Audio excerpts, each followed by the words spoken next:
I woke up this morning with my mind stayed on freedom. I woke up This this is Willie Mae morning with Wells, my foot mind soldier in the civil rights movement. You've probably never heard of her. freedom. Hallelujah, hallelujah, hallelujah. On our journey along Kings Road, we visited Tuscaloosa, Alabama. And like Ms. Wells, the story of Tuscaloosa is not well remembered in the annals of civil rights history. If anything, this southern college town is best remembered for Autherine Lucy's attempt to integrate the University of Alabama in 1956 and Governor George Wallace's failed effort to maintain segregation in 1963 when Vivian Malone and James Hood became the first black students to successfully attend the University of Alabama. But segregation extended far beyond campus grounds. We pretty much had separate everything. All of the schools were separated. In downtown Tuscaloosa, there were no black cashiers or salespersons. We might as well say the unemployment situation was not fair when it came to blacks. My mother was a domestic, and my father worked for the railroads. Tuscaloosa was just a segregated place. If you were going to ride the bus, you sat in separate waiting rooms in the bus stations or on the train. If you were waiting for a train, when you boarded the train, you were in separate cars. They were black cars reserved just for black people. You could not eat in the dining cars, of course. So we were left to bringing our little bags of food if we were traveling a great distance. That was the same situation with the buses. We sat at the back of the buses. So in essence, it was just a segregated situation. The untold story of Tuscaloosa's civil rights movement is a rich history of resistance, activism, and resilience. All of us, I guess you might call all of us, who participated in the mass meetings and particularly on Bloody Tuesday, we were called foot soldiers, and I think that was a term that was used throughout the South for those persons who participated, whether you were young, old, or whatever. We were called foot soldiers.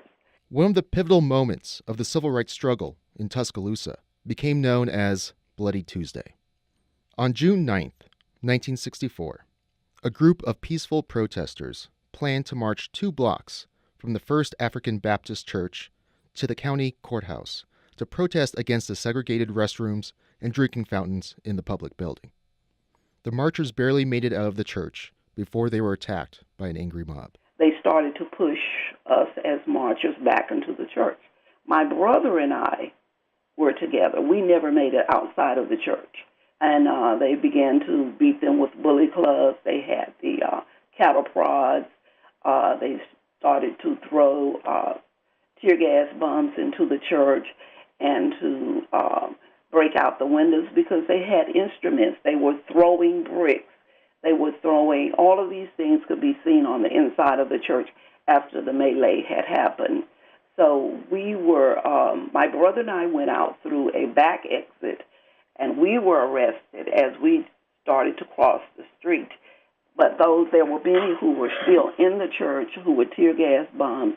We even had tear gas bombs set in the heads of some of the foot soldiers. People were looking for escapes under pews and in closets, and just merely jumping out of the windows. Wherever they found somewhere that they could escape because the tear gas was so overwhelming. About 6 months shortly thereafter, Bloody Tuesday, we did march to the county courthouse, and that was a success, and people were able to go in and drink from the water fountain, and it's amazing the very people who had been there to make sure that we did not enter into the courthouse on June 9th, 1964, were the same people who had to stand and protect us from any persons who tried to do anything to us as we marched to the courthouse.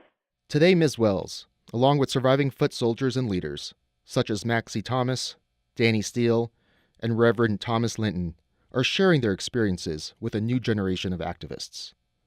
Together with the Tuscaloosa Civil Rights Task Force, they are telling their stories to not only remember the past, but to foster justice and reconciliation going forward.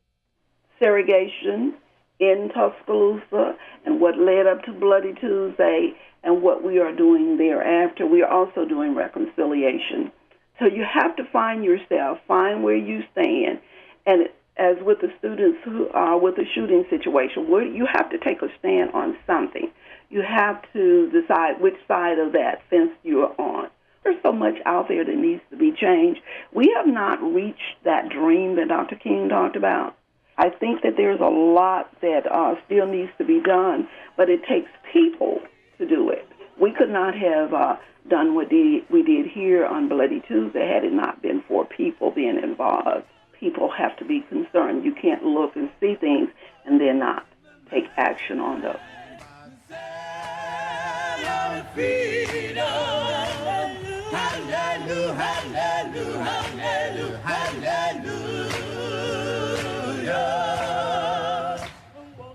Reporting from Kings Road, I'm Francois Denga with Utah Public Radio.